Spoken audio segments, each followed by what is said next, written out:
Okay, so the last bit of this that we got to get done before we're done with the build is we've got to connect this speed or throttle line back into the main throttle.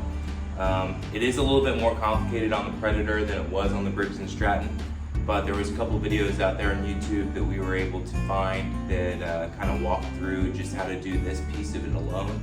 So I'm going to add it now to our main video. First thing is we had to take off this component. This is what holds the air filter. There's two little screws up here.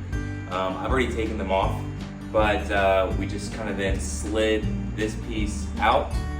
Because I had already reassembled everything, I had to take these supporting bolts back out. See, this is kind of loose right now. But yeah, I took those out, we pulled this off. This hose that connected into the exhaust had to be loosened as well. I'm just gonna pull all this off to the side. Oh yeah, I forgot to mention there is a little screw in the top of the air filter you have to take out in order to lift that off. But it's really just the little screw in the air filter, these two supporting bolts, and then it slides off this way and you can lift up and pull out. Now what I want to show you is right here, this guy.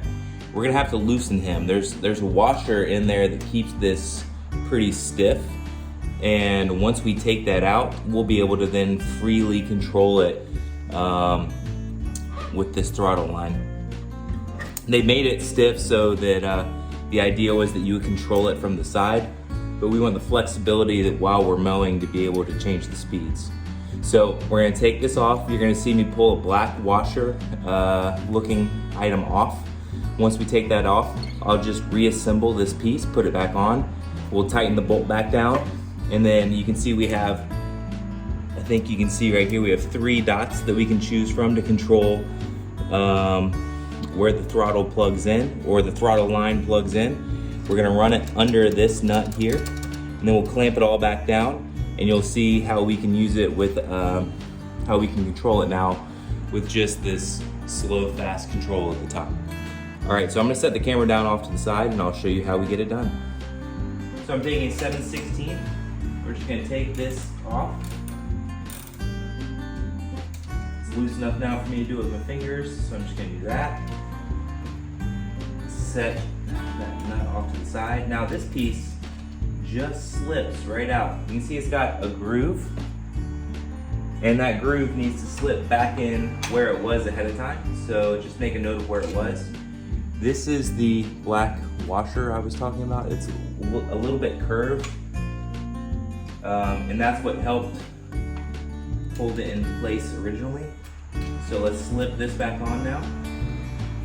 We're gonna put the supporting nut back on. If we've done it right, you should kind of see this fall back into place. You see this is rising back into the spot where we want it. I'm gonna see if I can tighten it up here real bit.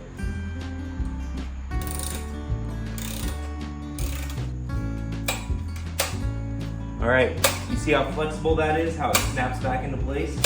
That's what we're looking for. You don't want to over tighten it. You still want it to have the flexibility to bounce back like that. So now we're gonna attach the main line.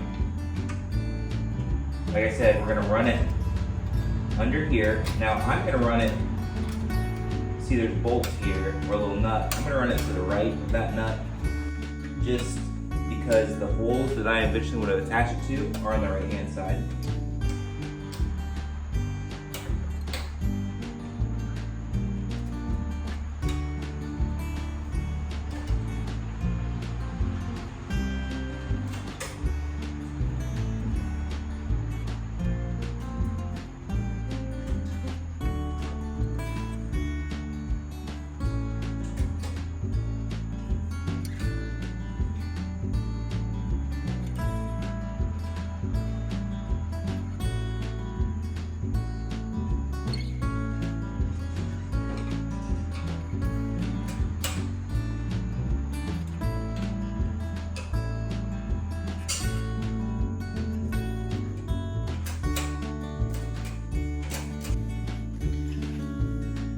All right, I kind of had to do that part without walking you through it, but let me explain again. We ran the wire from the throttle control under this bolt. We re-secured it back down. I ran the line and then hooked it back into one of these three here. See, I'm in the last one.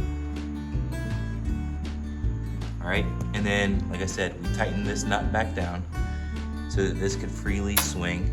Now, when I come up here to the throttle control, I'm just gonna move this forward and back. You can see the throttle moving back there. That's what we want. So I'm going to reassemble these pieces and then the throttle controls will be done.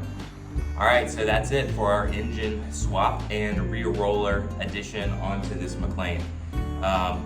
Like I said at the beginning of the video, this is purely because I saw a thread on the lawn forum about how to do an engine swap with doing something other than a Briggs & Stratton and a Honda engine. The Predator seemed to be what people were talking about from Harbor Freight. The biggest complaint that I saw on the boards was there wasn't a full video outlining how to do this engine swap, so I figured I'd do it for you guys just to show you how I did it. Now, this may not be the best way, there may be some other tips and tricks along the way, but once again, this is how I did it. We're gonna do a whole other video on my thoughts on the Predator engine as well as the real roller. That'll probably be our next video. I've already done one cut with this thing and I wanna give you my feedback. Anyways, if there's anything else you'd like to see me try or rebuild, just like and subscribe and leave a comment down below. Thanks a lot, guys, and we'll see you soon.